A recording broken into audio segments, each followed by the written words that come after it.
Every one of us, when we're sworn in, every Congress, swear to uphold the Constitution against enemies, both foreign and domestic. Madam Speaker, we have a lot of enemies that are domestic. Enemies of the Constitution.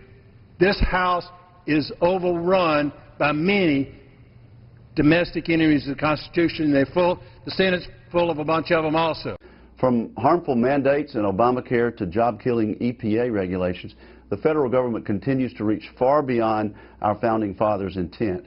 And nowhere in the Constitution do we read the words, the government shall provide for health care.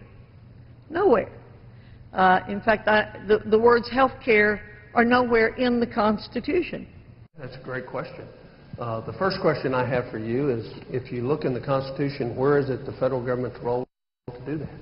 That's number one. Number two is the way I was brought up, that's a family responsibility, not a government responsibility. President Johnson and his Great Society. And it further eroded our founding fathers' boundaries that they had put upon the federal government. Medicare, Medicaid. Some of the things that have been done, most of the things that have been done by the federal government that are unconstitutional, in my opinion, have been done for good reasons. They're not malevolent reasons, but they're wrong.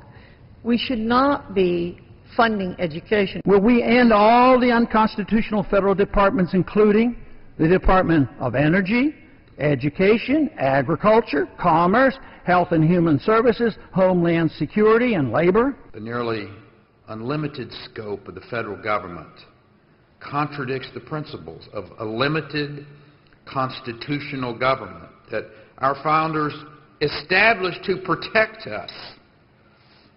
Those principles took a big hit during that period of time that I refer to as the progressive era, back in the teens of the 20th century, when that 16th Amendment was passed that allowed the federal government access to our wallets in the form of a personal income tax. The assault on those boundaries continued into the Roosevelt New Deal. And frankly, I think most honest people would stand up and profess that those programs of the New Deal did very little to bring to a close the Great Depression. It's not what. As a matter of fact, I think they exacerbated the effects of the Great Depression. Instead, the New Deal's legacy is a glut of federal programs, and including a bankrupt Social Security system. I don't know how you would call it anything other than that. And I don't know how I would have voted on the 17th Amendment because it sounds so good. You know what? We ought to let all the people in the state elect our U.S. Senator.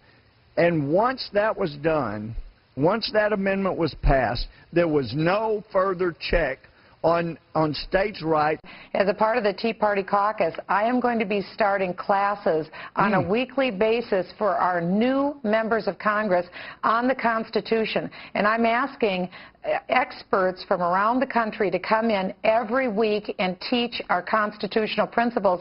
And Judge, I'll ask you right now on national TV if you'll come in and be one of our experts and lead our members of Congress in these principles. He praises federal child labor laws, the Clean Air Act, the EPA, and the Department of Transportation. All of these laws and agencies are creatures of the progressive, we can tell you how to live and force you to live as we command you mindset.